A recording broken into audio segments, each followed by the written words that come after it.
Avec 80 milliards de chiffre d'affaires annuel en France, le marché du conseil est pourtant 4 fois moins important qu'en Allemagne. Êtes-vous à ce point plus brillant, plus intelligent et plus fort que nos voisins outre-Rhin? C'est en partie la question que nous allons poser à notre expert. Charles-René Tandé, bonjour. Bonjour. Charles-René Tandé, vous êtes expert comptable et également associé au sein du cabinet Cogest. Alors finalement, ce différentiel France-Allemagne, quand on parle de chiffre d'affaires pour le conseil, est-ce que c'est juste un problème culturel? C'est un problème culturel.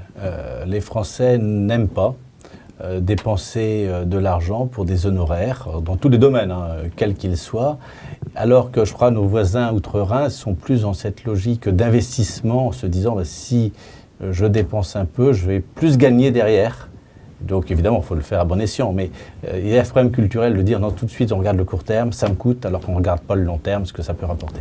Et à un moment, on fera mieux avec du conseil du coup. Eh oui, j'en suis convaincu, c'est-à-dire que, et heureusement d'ailleurs, c'est pas pour rien si d'ailleurs nos amis allemands se font accompagner, les entreprises allemandes sont très performantes, on le sait bien, et je ne pense pas que ce soit un hasard.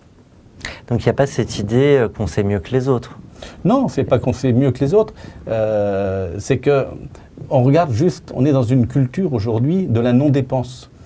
Et on ne raisonne pas véritablement sur la notion de développement de chiffre d'affaires, de conquête. Donc c'est pas un problème de connaissance. Que l'entreprise est rentable, que ça passe. Voilà. Et or, on devrait être plus performant, et surtout au moment où éventuellement il y a une crise.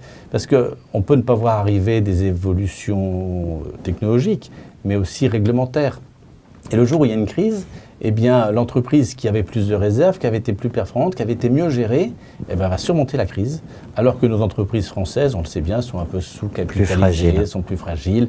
Et c'est parce qu'on n'a pas recherché à chaque fois la meilleure performance. Est-ce que malgré tout, on ne peut pas réussir sans se faire conseiller?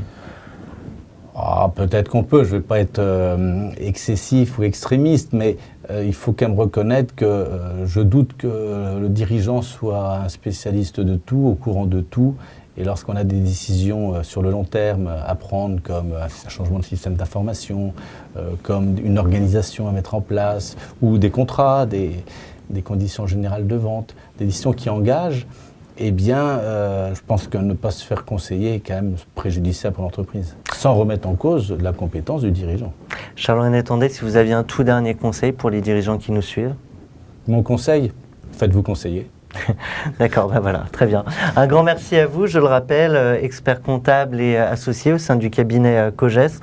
Quant à vous, on se retrouve dès la semaine prochaine pour une nouvelle chronique expert du conseil, donc vous l'aurez compris, c'est essentiel.